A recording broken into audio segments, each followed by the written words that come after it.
For years, the Kremlin's war machine seemed to run on this pretty simple formula: propaganda and money. But something's changed. One of its main engines is just sputtering out. We're talking about a military superpower that is now, believe it or not, struggling to find soldiers. And that's forcing them to look in some very unexpected places.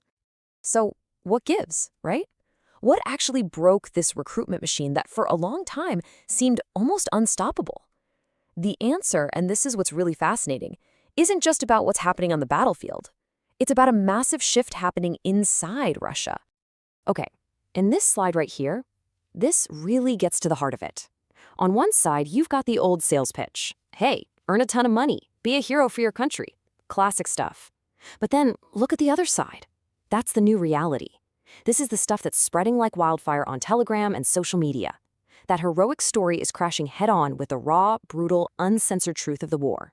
And where's this collision happening? On their smartphones. So how did we even get to this point? Let's break down the two main pillars that held up this whole recruitment model and figure out exactly why they're starting to crumble. The formula was actually pretty simple, even if it was a bit cynical. On one hand, you offer life-changing money, especially for families out in rural Russia. On the other hand, you push this powerful state-controlled story about a heroic mission. And for a long time, that was enough. It worked.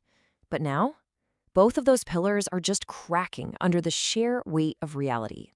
And what's really key here is how these things are all connected. I mean, think about it. The promise of a huge paycheck, it doesn't sound so credible when everyone can see the economy is struggling. But here's the bigger piece. Once the real life or death risk of this war is out in the open, and it is, that money suddenly stops looking like a salary. It starts looking a lot more like a payout for a really, really bad bet. But look, this isn't just about people getting skeptical or having a bad gut feeling. No, the real game changer here, the thing that's truly breaking the old system, is something much simpler: access to information. So, here's the bottom line. The Kremlin's information firewall, it's been breached. The heroic story you see on state TV is now competing with this raw, pixelated, and horrifying reality that just can't be contained anymore. The official narrative is being hacked, bypassed, whatever you want to call it. It's not the only story in town. And this little tool right here, this is how it's happening: a VPN, a virtual private network. It's basically a secret tunnel through the government's digital wall. And millions of Russians, especially younger people, are using these things to see exactly what the state doesn't want them to see. They're seeing the drone footage, the mud, the chaos, the real cost of this war. And this quote from analyst Valeria Kovtun, man, it just connects all the dots. She says, this awareness is directly impacting willingness to fight. It's not a theory anymore. There's a clear line from this new access to information to the shrinking number of recruits.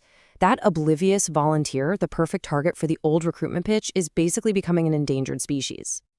So, when your plan to recruit at home completely falls apart, what do? Well, it's forcing the Kremlin into a pretty startling and, frankly, desperate new strategy.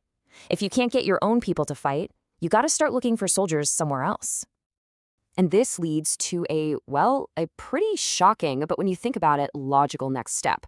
Analysts are saying this crisis at home is the direct reason for one of the most bizarre turns in this entire war: the idea of bringing in North Korean soldiers. I mean, talk about a desperate move. It just shows you how deep this manpower problem really goes.